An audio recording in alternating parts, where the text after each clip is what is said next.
Hello students, my name is Manisha and welcome to my YouTube channel. Students, आज की video में मैं आपको चैप्टर कवर करवाऊंगी लिक्विडेशन ऑफ अ कंपनीज़ या फिर winding up of a companies. ठीक है, दोनों का मतलब एक ही है कि कंपनी का समापन या फिर कंपनी का परिसमापन। ठीक है, तो चलिए हम आज की वीडियो को स्टार्ट करते हैं। तो सबसे पहले मैं आपको बता देती हूँ कि हम आज की वीडियो में कौन कौन से टॉपिक्स को कवर करने वाले हैं। ठीक है, तो सबसे पहले हम इसमें पढ़ेंगे वाइंडिंग अप का मतलब क्या होता है, कंपनी का समापन क्या होता है। ठीक है, उसके बाद हम पढ़ेंगे इसमें मोड्स क्या होते हैं कंपनी के समापन के, कि किस किस तरह से हम किन किन टाइप से हम कंपनी का समापन कर सकते हैं। ठीक है, तो जिसमें हम सबसे पहले पढ़ेंगे compulsory winding up by the tribunal. ठीक है, एंड सेकंड इसमें क्या होगा, वॉलेंट्री वाइंडिंग अप, जिसमें वॉलेंट्री वाइंडिंग अप में हम देखेंगे कि मेंबर्स के द्वारा स्वैच्छिक समापन कैसे होता है और लेनदारों के द्वारा, ठीक है, क्रेडिटर्स के द्वारा वॉलेंट्री वाइंडिंग अप कैसे होता है। ठीक है, तो ये सब देखेंगे हम इसमें। उसके बाद हम देखेंगे कि समापन जो होता है हमारा, उसके परिणाम क्या होते हैं। ठीक है, कि जब कंपनी का समापन किया जाता है तो उसके बाद क्या क्या परिणाम उसका होता है। ठीक है, उसके बाद जो लिक्विडेटर होता है उसके हम पावर्स और ड्यूटीज़ के बारे में देखेंगे इसमें। ठीक है, और एडिशनल उसकी जो भी ड्यूटीज़ हैं उनके बारे में हम देखेंगे इसमें। ठीक है, और जो हमारा ट्रिब्यूनल है उसकी जर्नल पावर्स के बारे में हम आज की वीडियो में कवर करेंगे। ठीक है, और उसके बाद हमारा जो वॉलेंट्री वाइंडिंग अप है इसमें हम देखेंगे, ठीक है, कि स्वैच्छिक समापन क्या होता है और सदस्यों के द्वारा स्वैच्छिक समापन क्या होता है और लेनदारों के द्वारा क्या होता है। ठीक है, और उसके बाद इन दोनों में डिफरेंस को हम देखेंगे। ठीक है, तो ये सब टॉपिक स्टूडेंट्स हम आज की वीडियो में कवर करने वाले हैं। तो वीडियो आपके लिए बहुत ही ज़्यादा यूज़फुल होने वाली है, तो वीडियो को आप एंड तक ज़रूर देखिएगा। ठीक है, तो सबसे पहले चलिए हम स्टार्ट करते हैं हमारी आज की वीडियो।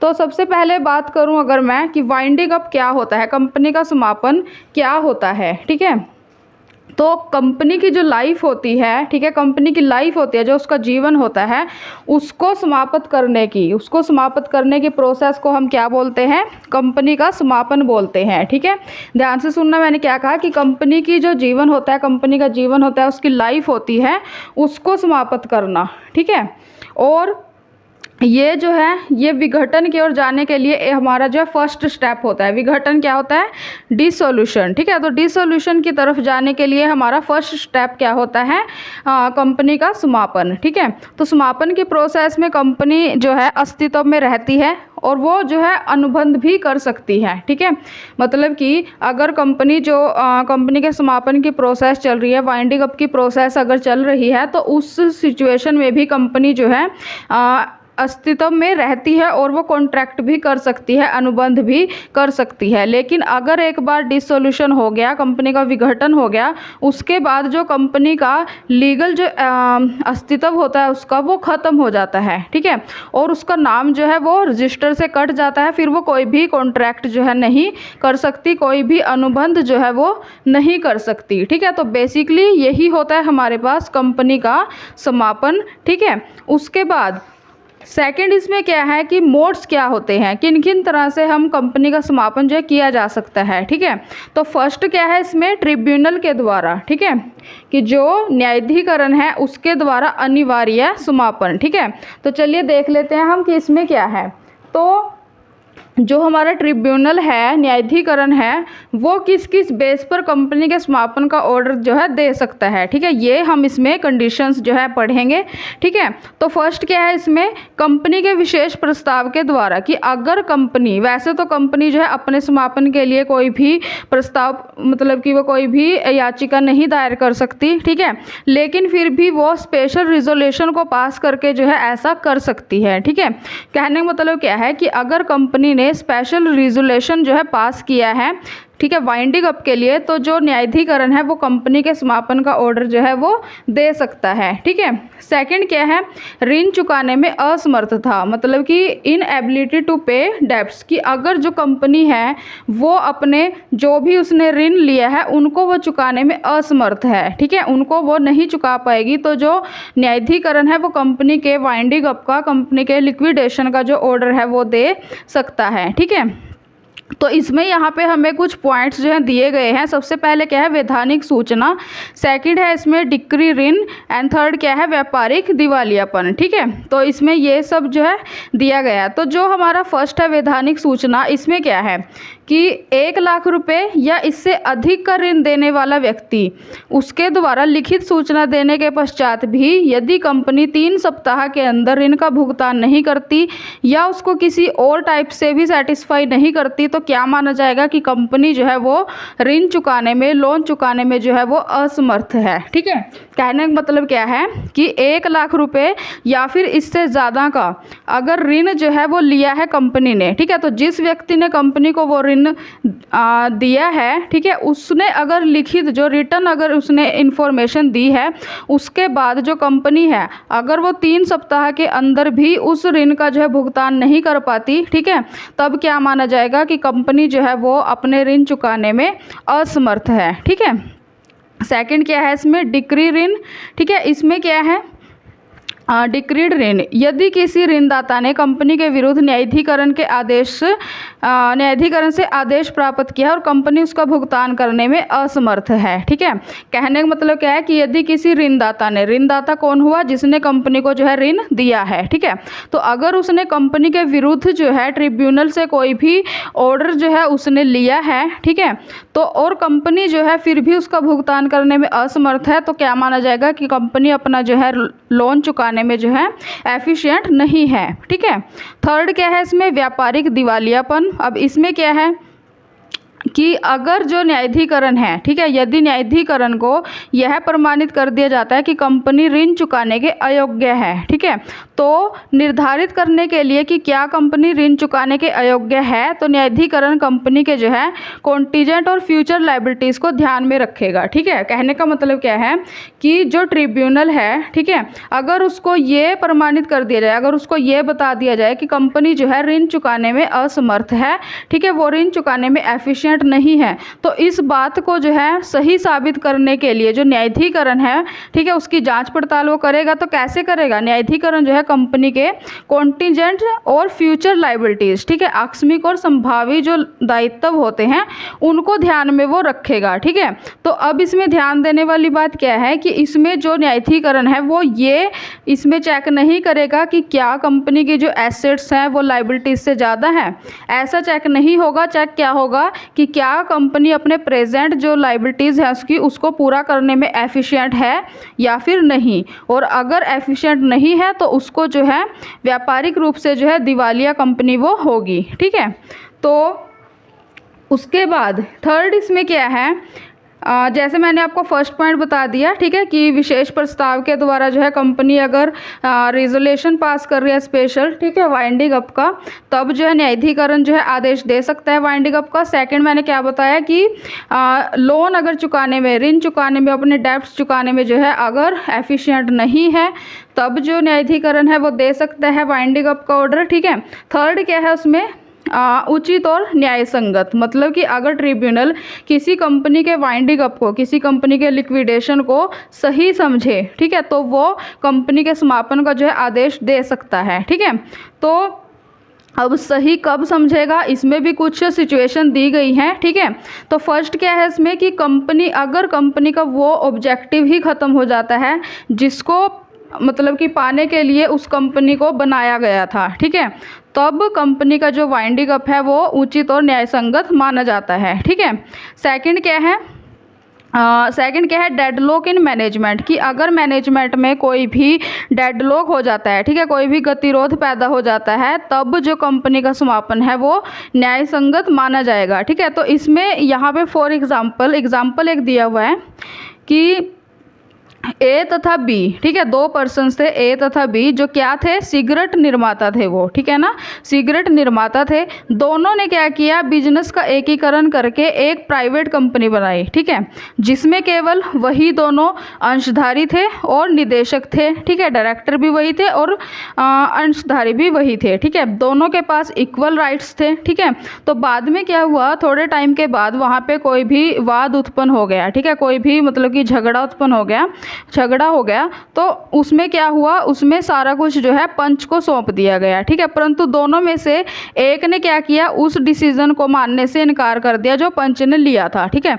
तो दोनों के जो रिलेशन थे वो इतने ज़्यादा बिगड़ गए आपस में ही, ठीक है, कि उनकी बोलचाल भी बंद हो गई, ठीक है।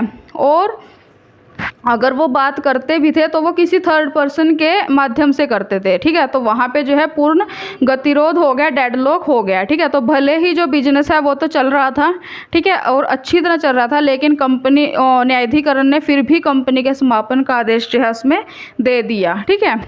तो ये है प्रबंध में गतिरोध। उसके बाद थर्ड क्या है इसमें, अल्पमत का दमन, ठीक है। ऐसा अगर है तो इस टाइम पे भी जो न्यायाधिकरण है वो कंपनी के समापन को उचित और न्यायसंगत मानेगा, ठीक है। और क्या है, कपटपूर्ण उद्देश्य है कि अगर कंपनी का निर्माण जो है वो फ्रॉड के लिए हुआ है, ठीक है, कोई भी ऐसा ऑब्जेक्टिव है, ठीक है, कपटपूर्ण या गैर कानूनी जो भी ऑब्जेक्टिव है, अगर उसके लिए कंपनी को बनाया गया है तो जो न्यायाधिकरण है वो कंपनी के वाइंडिंग अप को जो है सही मानेगा, ठीक है। उसके बाद क्या है इसमें, इनकॉर्पोरेटेड पार्टनरशिप, ठीक है, अर्ध साझेदारी या फिर सम्मिलित साझेदारी। तो इसमें क्या है कि अगर एक प्राइवेट कंपनी जिसमें एक या अधिक परिवारों के, ठीक है, अगर जो भी एक प्राइवेट कंपनी है उसमें एक या फिर एक से ज़्यादा फैमिलीज़ के मेंबर्स हैं और फ्रेंड्स हैं, ठीक है, और वास्तव में जो उसकी नेचर है वो क्या है, साझेदारी व्यापार की है, तो साझेदारी के समापन की परिस्थितियां जैसे कि फॉर एग्जांपल जो पार्टनर है अगर वो बुरा बिहेवियर कर रहा है, ठीक है, तो उस टाइम पे भी न्यायाधिकरण के द्वारा जो है कंपनी के वाइंडिंग अप को सही माना जाएगा, ठीक है। और सिक्स्थ इसमें क्या सिचुएशन है कि अगर जो कंपनी है वो बबल कंपनी है, बबल कंपनी मतलब कि क्या है कि ना तो वो कोई बिजनेस कर रही है और ना ही उसकी कोई एसेट है, ठीक है, तो ऐसी सिचुएशन में भी कंपनी के वाइंडिंग अप को सही माना जाएगा, ठीक है, कंपनी के समापन को सही माना जाएगा, ठीक है। तो ये कुछ सिचुएशन थी यहाँ पे, ठीक है, जिसके बेस पर, ठीक है। तो अब देखो ऐसी भी कुछ सिचुएशंस हैं जहाँ पे जो न्यायाधिकरण है, ट्रिब्यूनल है, वो कंपनी के समापन को जो है सही नहीं मानता, ठीक है, समापन करने से इनकार कर देता है। तो कौन कौन सी इसमें सिचुएशन है यहाँ पे, फॉर एग्जांपल अगर जो अंशधारी हैं, ठीक है, उनमें अगर झगड़ा हो रहा है उस सिचुएशन में, ठीक है, और अगर जो कंपनी का ऑब्जेक्टिव है, जिस ऑब्जेक्टिव से कंपनी को बनाया गया था, अगर वो ही ऑब्जेक्टिव पूरा नहीं हुआ है, तब जो है ट्रिब्यूनल जो है कंपनी के समापन के आदेश को नहीं देगा, ठीक है। तो ये कुछ सिचुएशंस थी यहाँ पे। उसके बाद अब यहाँ पे हमारा ये टॉपिक कंप्लीट हो गया है, ठीक है, कि न्यायाधिकरण के द्वारा समापन, ठीक है, उसमें क्या क्या होता है मैंने आपको बता दिया, ठीक है। अब उसके बाद नेक्स्ट टॉपिक क्या है कि समापन के लिए याचिका कौन कौन अपील कर सकता है, ठीक है। तो सबसे पहले इसमें कंपनी वैसे तो नहीं कर सकती, लेकिन स्पेशल रिजोल्यूशन को पास करके वो अपनी याचिका को दायर कर सकती है, अपील कर सकती है कंपनी के वाइंडिंग अप के लिए, ठीक है। सेकंड क्या है, लेनदार जो कंपनी के क्रेडिटर्स होते हैं, ठीक है, क्रेडिटर्स होते हैं वो जो कंपनी के समापन के लिए याचिका दे सकते हैं, ठीक है। थर्ड क्या है इसमें, अंशदाता कॉन्ट्रीब्यूटरी, ठीक है। तो इसमें क्या है, हाँ जी, अंशदाता का मतलब क्या है, यहाँ पे ऐसे पर्सन से है जो कंपनी के समापन के टाइम पे कंपनी की संपत्ति हेतु अंशदान करने के लिए लायबल होते हैं, ठीक है। तो अंशदाता अगर जो है कंपनी के जो कॉन्ट्रीब्यूटरी हैं अगर वो समापन की याचिका दायर करना चाहते हैं तो वो भी कर सकते हैं, ठीक है। उसके बाद संयुक्त याचिका होती है। संयुक्त याचिका में कौन कौन होते हैं, लेनदार होते हैं, क्रेडिटर्स और अंशदाता कॉन्ट्रीब्यूटरी, ठीक है, ये दोनों मिलकर भी याचिका जो है दायर कर सकते हैं, ठीक है।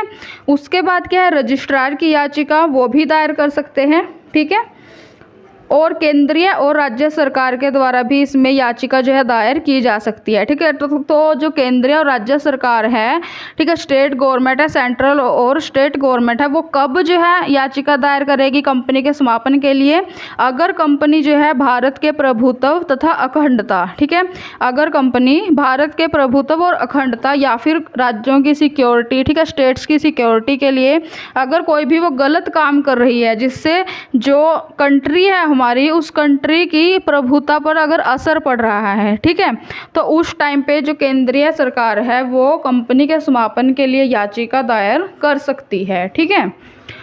तो नेक्स्ट इसमें टॉपिक क्या है हमारा स्टूडेंट्स, लिक्विडेशन के, ठीक है ना। लिक्विडेशन के अगर ऑर्डर मिल गया लिक्विडेशन का तो उसके बाद क्या परिणाम उसके होंगे, ठीक है। तो चलिए ये भी देख लेते हैं हम कि इसमें क्या है। तो सबसे पहले, ठीक है, सरकारी जो समापक तथा पंजीयक को सूचना, मतलब कि जो भी लिक्विडेटर है, ठीक है, लिक्विडेटर है जो, उसको जो है इसमें, और सरकारी समापक है उनको जो है सूचना देनी होगी, ठीक है, उनको सूचना देनी होगी ट्रिब्यूनल को कि उन्होंने कंपनी के समापन का आदेश जो है जारी किया है, ठीक है। सेकंड क्या है इसमें, समापन जो आदेश है, ठीक है, लिक्विडेशन जो ऑर्डर है उसकी एक कॉपी जो है रजिस्ट्रार को देनी होगी, ठीक है, ट्रिब्यूनल के द्वारा, ठीक है। थर्ड क्या होगा इसमें परिणाम कि जो समापन के आदेश को सेवा मुक्ति की सूचना मानना पड़ेगा, ठीक है। तो इसमें क्या है कि जो समापन आदेश है कंपनी के अंशधारियों और कर्मचारियों, ठीक है, कंपनी के अधिकारियों और कर्मचारियों जो वहाँ पे काम कर रहे हैं, जो एम्प्लॉयज़ हैं, उनको सेवा मुक्त करने की सूचना ये मानी जाती है, ठीक है, कि कंपनी के अगर समापन का ऑर्डर मिल गया है तो वो क्या माना जाएगा कि कंपनी के अधिकारियों और कर्मचारियों को सेवा मुक्त कर दिया जाए, ठीक है। तो उसके बाद नेक्स्ट इसमें पॉइंट क्या है, समापन आदेश पर वाद स्थगित, ठीक है, कि यदि समापन आदेश जारी कर दिया गया है या सरकारी समापक को ही अस्थायी प्रोविजनल लिक्विडेटर अगर नियुक्त कर दिया गया है, ठीक है, तो जो ट्रिब्यूनल है उसकी परमिशन के बिना कोई भी वाद या कानूनी कार्यवाही जो है वो नहीं की जा सकती, ठीक है। और उसके बाद ट्रिब्यूनल के यहाँ पे कुछ पावर्स भी हैं, ठीक है। तो फॉर एग्जांपल यहाँ पे कि कंपनी द्वारा या कंपनी के विरुद्ध कोई भी वाद या कानूनी कार्यवाही कर सकते हैं, ठीक है, और कंपनी द्वारा या उसके विरुद्ध किया गया कोई भी दावा, ठीक है, उसके बारे में जो है ये इंफॉर्मेशन कलेक्ट कर सकते हैं, ठीक है, और उसको चेक कर सकते हैं, ठीक है। उसके बाद समापन आदेश का प्रभाव क्या होगा कि कंपनी के आदेश का कंपनी के समापन का आदेश कंपनी के सभी लेनदारों, क्रेडिटर्स और कॉन्ट्रीब्यूटरी के पक्ष में उसी प्रकार प्रभावी होता है जैसे कि वो क्रेडिटर्स और कॉन्ट्रीब्यूटरी की संयुक्त याचिका पर दायर किया गया हो, ठीक है। और लास्ट इसमें पॉइंट क्या है कि सरकारी जो समापक होगा उसी को कंपनी का समापक जो है माना जाएगा, ठीक है। हाँ जी, तो ये कुछ पॉइंट्स थे। उसके बाद है स्टूडेंट्स की जो कंपनी का लिक्विडेटर है, ठीक है, वो कौन हो सकता है, ठीक है, कौन वो हो सकता है, तो वो या तो चार्टर्ड अकाउंटेंट हो सकता है, कोई भी वकील, लॉयर हो सकता है, कंपनी का सचिव हो सकता है, ठीक है, इन्हीं में से ही कोई जो है कंपनी का लिक्विडेटर जो है वो हो सकता है, ठीक है। और जिसको कम से कम कंपनी के मामलों में जो है, ठीक है, 10 साल का कम से कम उसको एक्सपीरियंस हो, ठीक है, और वो प्रोफेशनल हो, ठीक है। तो ऐसा कोई भी जो व्यक्ति है वो कंपनी का लिक्विडेटर जो है वो हो सकता है, ठीक है। तो उसके बाद जो लिक्विडेटर है उसको जो भी उसकी सैलरी है, ठीक है, वो कौन देगा, ठीक है, तो वो किसके ऊपर बेस होगा, on the basis of experience and qualification, ठीक है, कि जो लिक्विडेटर है उसका एक्सपीरियंस कितना है, उसकी क्वालिफिकेशन कितनी है, ठीक है, और वो काम कैसा करता है, उसके बेस पर जो है उसका जो भी सैलरी वगैरह है उसकी वो डिसाइड की जाती है, ठीक है। नेक्स्ट इसमें टॉपिक क्या है स्टूडेंट्स, ड्यूटीज़ क्या होती हैं लिक्विडेटर की। जो एक लिक्विडेटर होता है उसके कौन कौन सी ड्यूटीज़ होती हैं, क्या क्या उसके कर्तव्य होते हैं, ठीक है, क्या क्या उसको काम करना पड़ता है। तो सबसे पहले इसमें क्या ड्यूटी है उसकी, कंपनी समापक द्वारा रिपोर्ट देना, ठीक है, कि जब ट्रिब्यूनल ने कंपनी के समापन का आदेश दे दिया है तो उसके बाद जो कंपनी समापक है, ठीक है, जो कंपनी का लिक्विडेटर होगा उसको जो है वो नियुक्त कर दिया जाता है, ठीक है। तो जब आदेश दिया गया है उसके 60 दिन के अंदर अंदर, ठीक है, 60 दिन के अंदर अंदर ट्रिब्यूनल के सामने जो लिक्विडेटर है कंपनी का उसको एक रिपोर्ट जो है वो जमा करवानी होगी, ठीक है। सेकंड उसका काम क्या होगा कि कंपनी की जितनी भी एसेट्स हैं उनको अपने राइट में लेना, उनको अपने अधिकार में लेना, ठीक है, ये उसका काम होगा। एंड थर्ड क्या होगा कि जो भी क्रेडिटर्स हैं, ठीक है, और अंशदाता हैं जो भी, उनकी मीटिंग्स को बुलाना पड़ेगा उसको, ठीक है, है। और जो अकाउंट्स है, अकाउंट्स बुक्स को जो है उसको रखना पड़ेगा मेंटेन करके, और उसको जो है वो प्रेजेंट भी करना होगा, सबमिट भी करना होगा, ठीक है। उसके बाद भारत के सार्वजनिक खातों में, ठीक है, उसको जो है वो भुगतान भी करना होगा, ठीक है। और जितने भी उसको ऑर्डर मिलेंगे, ठीक है, उन सब का जो है उसको मानना पड़ेगा उन सबको, ठीक है। और निरीक्षण समिति की नियुक्ति भी उसको करनी होगी, ठीक है। उसके बाद यहाँ पे कुछ एडिशनल कुछ दे रखी हैं, पावर्स दे रखी हैं लिक्विडेटर की, ठीक है। तो वो क्या क्या है कि कंपनी पर जितने भी वाद हुए हैं उनसे कंपनी का बचाव करना, ठीक है, ये उसके पास पावर होती है, ठीक है। और कंपनी के बिजनेस को चलाना, ठीक है। एंड नेक्स्ट इसमें क्या है कि कंपनी की जितनी भी चल और अचल संपत्तियां हैं, ठीक है, एसेट्स हैं, उनको सेल करना, ठीक है। और नेक्स्ट इसमें क्या है, एजेंट्स को नियुक्त करना, ठीक है, लॉयर्स को नियुक्त करना, कंपनी के नाम से अदर कोई भी काम जो है वो करना, ठीक है, विनिमय पत्र को जो है स्वीकार करना, एक्सचेंज जो, ठीक है, लेटर होता है उसको एक्सेप्ट करना, ठीक है। तो और जो भी अगर कोई मृत सदस्य है, ठीक है, कोई मेंबर जो है कंपनी का वो डेड हो गया है, डेथ हो गई है उसकी, ठीक है, तो उसकी जितनी भी एसेट्स हैं उनसे जो है पैसा अर्न करना, ठीक है। तो ये सब कुछ ड्यूटीज़ हैं, पावर्स हैं लिक्विडेटर की। उसके बाद कुछ एडिशनल जो पावर्स हैं इसकी वो भी हैं, वो क्या है, चार्टेड अकाउंटेंट जो है उसको नियुक्त करना, ठीक है, उसको अपॉइंट करना, ठीक है। और कंपनी की जितनी भी एसेट्स हैं उनको सेल करने के लिए एडवर्टाइजिंग करना, ठीक है। और नेक्स्ट क्या है इसमें कि इंफॉर्मेशन प्राप्त करने वाले व्यक्ति के कर्तव्य, जी, ठीक है, वो सब देखना, अलग बैंक अकाउंट जो है वो खोलना, कंपनी की बैलेंस शीट को जमा करवाना, ठीक है, ये सब कुछ एडिशनल उसके पावर्स हैं, ठीक है। उसके बाद नेक्स्ट इसमें क्या स्टूडेंट्स, ट्रिब्यूनल है जो न्यायाधिकरण है, उसकी क्या क्या पावर होती है, ठीक है, उसकी भी कुछ पावर होती हैं। तो वो क्या क्या पावर्स होती हैं ट्रिब्यूनल की, तो वो भी हम चलो देख लेते हैं यहाँ पे, ठीक है। तो फर्स्ट क्या है, समापन की कार्यवाही को रोकने की शक्ति, ठीक है, मतलब कि जो ट्रिब्यूनल है उसके पास कंपनी के अगर उसने समापन का ऑर्डर दिया है वाइंडिंग अप का, तो उसको वापस लेने का भी उसके पास राइट होता है, ठीक है। सेकंड क्या है, अंशदाताओं की सूची तय करना, ठीक है, मतलब कि जो settlement of the list of contributors and application of assets, ठीक है। एंड थर्ड क्या है, समापक को संपत्ति की स्पुर्दगी, delivery of property to the liquidator, ठीक है, ये उसके पास पावर होती है, ठीक है। और ऋणों के भुगतान का आदेश देने की शक्ति होती है, उसके पास पावर होती है, ठीक है, कि वो कंपनी को बोल सकता है, ऑर्डर दे सकता है कि वो अपने डेब्ट्स की पेमेंट करे, ठीक है।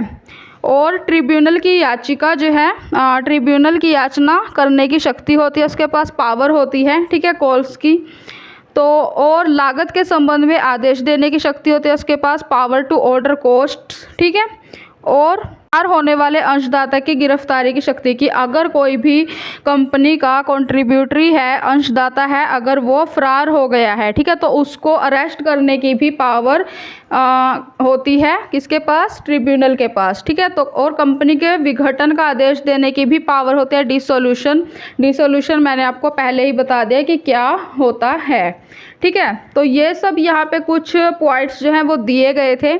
उसके बाद सेकंड इसमें क्या होता है, वॉलंटरी वाइंडिंग अप, स्वैच्छिक समापन क्या होता है।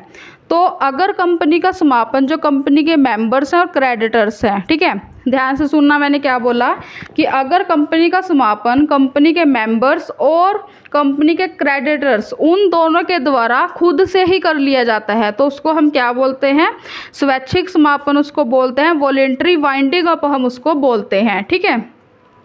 तो जो स्वैच्छिक समापन होता है वो न्यायालय के हस्तक्षेप के बिना होता है, उसमें ट्रिब्यूनल का कोई भी उसमें लेना देना नहीं होता, ठीक है, उसके बगैर ही वो होता है, ठीक है।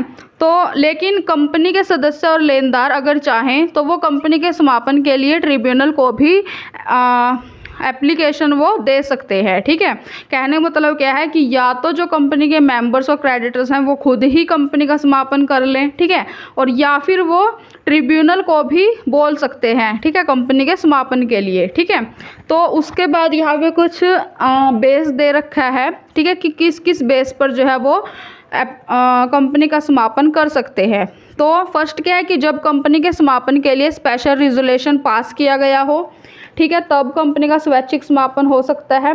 और स्वैच्छिक समापन के बाद जो है कंपनी के अधिकार विघटन तक रहते हैं। ठीक है, स्वैच्छिक समापन अगर हो गया है वॉलेंट्री वाइंडिंग अप, तो उसके बाद भी जो कंपनी के राइट्स हैं वो डिसोल्यूशन तक रहते हैं। ठीक है, तो उसके बाद क्या है, स्वैच्छिक समापन के यहाँ पे कुछ परिणाम हैं। ठीक है, कि क्या क्या परिणाम होते हैं अगर वॉलेंट्री वाइंडिंग अप कर दिया जाए। ठीक है, तो फर्स्ट क्या होता है कि स्वैच्छिक समापन के बाद जो शेयर्स हैं, ठीक है, शेयर्स हैं उनका हस्तांतरण करना जो है व्यर्थ है। ठीक है, जो शेयर्स हैं उनका हस्तांतरण करना, उनको ट्रांसफ़र करना जो है व्यर्थ है। ठीक है, और स्वैच्छिक समापन के बाद जो है जो हमारे पास, हाँ जी, तो जो बोर्ड होता है उसके राइट्स जो है वो ख़त्म हो जाते हैं। ठीक है, और वॉलेंट्री वाइंडिंग अप के बाद जो एम्प्लॉयज़ हैं वो भी सेवा मुक्त हो जाते हैं।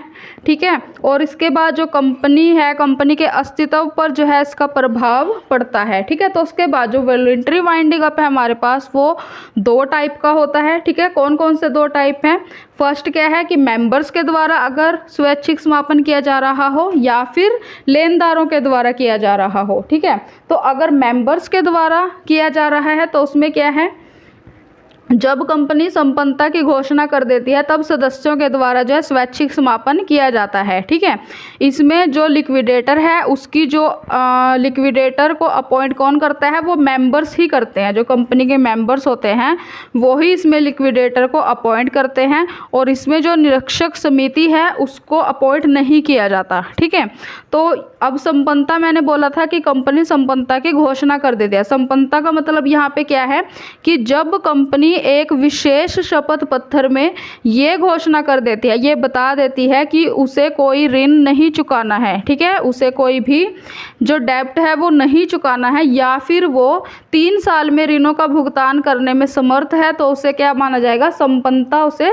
बोला जाएगा। ठीक है, तो अगर मेंबर्स ने ये घोषणा जो है कर दी है, ठीक है, संपन्नता की, तो जो है वो स्वैच्छिक समापन कर सकते हैं। ठीक है, सेकंड क्या है कि कंपनी को ये घोषणा समापन आदेश के 5 हफ्ते पहले ही कर देनी चाहिए। ठीक है, कंपनी को जो उसने संपन्नता की घोषणा की है, ठीक है, उसके बारे में बताया है, तो वो उसको समापन के वाइंडिंग अप के ऑर्डर जो मिला है उसके 5 हफ्ते पहले ही कर देनी चाहिए। ठीक है, और थर्ड क्या है कि कंपनी को इस घोषणा के साथ अपने जो उसकी एसेट्स हैं और उसकी लाइबिलिटीज़ हैं उनका जो उसको विवरण है, ठीक है, वो सब उसकी स्टेटमेंट्स वो सब उसको जो है देना चाहिए। ठीक है, तो अगर वो ऐसा नहीं करते तो उनके पास जो है उनको जुर्माना भी लग सकता है, कितना, 50,000 से लेके 3 लाख रुपए तक का। ठीक है, और 3 से 5 साल तक उनको जेल भी हो सकती है या दोनों भी हो सकते हैं। ठीक है, उसके बाद स्वैच्छिक समापन में कुछ प्रोविज़न भी लागू होते हैं। ठीक है, तो प्रोविज़न की अगर मैं बात करूँ तो इसमें कौन कौन से प्रोविज़न होते हैं? अपॉइंटमेंट ऑफ लिक्विडेटरी, ठीक है, कि जो समापक है उसकी नियुक्ति भी जो है करनी पड़ती है मेंबर्स को। ठीक है, और जो बोर्ड है उसके जो राइट्स हैं वो ख़त्म हो जाते हैं। ठीक है, ये प्रोविज़न लागू होता है इस पर। और जो लिक्विडेटर है उसके रिक्त स्थान को भरने का, ठीक है, जो भी उसकी वैकेंसी है उसको भरने का राइट होता है मेंबर्स के पास। ठीक है, और जो लिक्विडेटर है उसकी जो नियुक्ति अगर की गई है, अपॉइंट उसको किया गया है, तो उसकी सूचना रजिस्ट्रार को भी देनी पड़ेगी। ठीक है, एंड नेक्स्ट क्या है कि वर्ष के अंत में साधारण सभा, जनरल मीटिंग जो है बुलानी पड़ेगी एंड ऑफ द ईयर। ठीक है, एंड फाइनल मीटिंग और डिसोल्यूशन भी इसमें करने पड़ेंगे। ठीक है, स्वैच्छिक समापन में मेंबर्स को। ठीक है, तो ये कुछ यहाँ पे प्रोविज़न्स थे। उसके बाद अगर जो है वॉलेंट्री वाइंडिंग अप क्रेडिटर्स के द्वारा किया जा रहा है, ठीक है, लेनदारों के द्वारा, तो वो कब किया जाएगा? जब कंपनी के संचालक, ठीक है, जब कंपनी के डायरेक्टर्स जो है वो कंपनी की संपन्नता की घोषणा करने की पोजीशन में ही नहीं होते, तो ऐसी स्थिति में जो किया गया समापन है वो लेनदारों के द्वारा स्वैच्छिक समापन माना जाएगा। ठीक है, कहने का मतलब क्या है कि जो हमारे पास यहाँ पे मेंबर्स ने समापन किया था, ठीक है, वो कब किया था कि अगर कंपनी संपन्नता की घोषणा कर देती है, मतलब कि अगर कंपनी ये बता देती है, ठीक है, कि उसको कोई भी ऋण नहीं चुकाना है और अगर चुकाना भी है तो वो 3 साल के अंदर उनको चुका देगी, तो ऐसी सिचुएशन में मेंबर्स के द्वारा समापन किया जाता है। ठीक है, और जब कंपनी संपन्नता की घोषणा नहीं करती तो ऐसी पोजीशन में लेनदारों के द्वारा जो है स्वैच्छिक समापन किया जाता है। ठीक है, तो इनके ऊपर भी कुछ प्रोविजंस जो है वो लागू होते हैं। तो वो कौन कौन से प्रोविजंस हैं? सबसे पहला क्या है कि लेनदारों की सभाएं बुलाना, जो क्रेडिटर्स हैं उनकी मीटिंग्स जो है वो बुलानी पड़ती हैं। ठीक है, क्रेडिटर्स को। उसके बाद रजिस्ट्रार को नोटिस जो है देना पड़ता है इसका। ठीक है, और लिक्विडेटर को अपॉइंट करना पड़ता है क्रेडिटर्स को। ठीक है, उसके बाद जो लिक्विडेटर है उसका जो पारिश्रमिक है, ठीक है, सैलरी वगैरह है, वो सब डिसाइड करनी होती है। ठीक है, और इसमें जो है बोर्ड की पावर्स जो है वो इसमें जो है ख़त्म हो जाती हैं। ठीक है, हाँ जी, तो फाइनल मीटिंग भी जो है क्रेडिटर्स को ही इसमें बुलानी पड़ती है। ठीक है, और एक मीटिंग जो है इसमें साल के एंड में जो है वो करनी पड़ती है। ठीक है, तो ये कुछ प्रोविजंस थे जो अप्लाई होते हैं क्रेडिटर्स के द्वारा अगर वाइंडिंग अप किया जा रहा है कंपनी का। ठीक है, उसके बाद जो इसमें स्टूडेंट्स लास्ट हमारा जो इसमें टॉपिक है वो क्या है, जो मेंबर्स के द्वारा वाइंडिंग अप होता है और क्रेडिटर्स के द्वारा, उन दोनों में क्या डिफरेंस है। ठीक है, तो यहाँ पे मैं डिफरेंस आपको थोड़ा सा बता देती हूँ कि इसमें क्या डिफरेंस है। वैसे तो आपको ये समझ आ ही गया होगा। ठीक है, तो चलिए मैं आपको फिर भी बता देती हूँ। तो जो मेंबर्स के द्वारा वाइंडिंग अप होता है उसमें निरीक्षण समिति की ज़रूरत नहीं होती, ठीक है, अपॉइंट करने की। लेकिन जो लेनदारों के द्वारा किया जाता है वाइंडिंग अप उसमें ज़रूरत होती है। ठीक है, सेकंड क्या है कि जो लिक्विडेटर है उसकी नियुक्ति उसको अपॉइंट किसके द्वारा किया जाता है? अगर मेंबर्स के द्वारा किया जा रहा है वाइंडिंग अप तो मेंबर्स ही उसको अपॉइंट करेंगे। हाँ जी, तो अगर क्रेडिटर्स के द्वारा वाइंडिंग अप किया जा रहा है तो क्रेडिटर्स ही अपॉइंट करेंगे लिक्विडेटर को। ठीक है, और जो लिक्विडेटर है उसका जो पारिश्रमिक है, उसकी जो सैलरी वगैरह है वो मेंबर्स के द्वारा डिसाइड की जाएगी अगर मेंबर्स के द्वारा वाइंडिंग अप हो रहा है। ठीक है, लेकिन अगर क्रेडिटर्स के द्वारा हो रहा है तो क्रेडिटर ही डिसाइड करेंगे। ठीक है, नेक्स्ट इसमें क्या है कि जो क्रेडिटर्स की मीटिंग है वो जो अगर मेंबर्स के द्वारा वाइंडिंग अप हो रहा है तो उसमें तो ज़रूरत नहीं है जो क्रेडिटर्स हैं उनकी मीटिंग को बुलाना, लेकिन अगर क्रेडिटर्स के द्वारा हो रहा है तो उसमें ज़रूरत होती है। ठीक है, और कंट्रोल जो है वो किया जाता है मेंबर्स के द्वारा में किया जाता है, मेंबर्स के द्वारा ही कंट्रोल किया जाता है। और अगर क्रेडिटर्स के द्वारा वाइंडिंग अप हो रहा है तो क्रेडिटर्स के द्वारा ही उसको कंट्रोल किया जाता है। ठीक है, और जो मेंबर्स के द्वारा अगर वाइंडिंग अप किया जा रहा है तो उसमें संपन्नता की घोषणा जो है वो करना अनिवार्य है, लेकिन क्रेडिटर्स के द्वारा अगर वाइंडिंग अप हो रहा है तो उसमें संपन्नता की घोषणा करना जो है अनिवार्य नहीं है। ठीक है, हाँ जी स्टूडेंट्स, तो ये थी स्टूडेंट्स हमारी आज की वीडियो। ठीक है, आई होप कि आज की वीडियो आपके लिए यूज़फुल रही होगी और अब आपको इस चैप्टर में कोई भी डाउट नहीं होगा। ठीक है, तो अगर आपको ये वीडियो पसंद आई हो तो आप इस वीडियो को एक लाइक और शेयर ज़रूर कर दीजिएगा और चैनल को सब्सक्राइब करके साथ में दिए हुए बेल नोटिफिकेशन को भी ऑन ज़रूर कर लीजिएगा। नेक्स्ट वीडियो में हम मिलेंगे किसी और ऐसे ही यूज़फुल टॉपिक के साथ, एंड तब तक थैंक यू सो मच।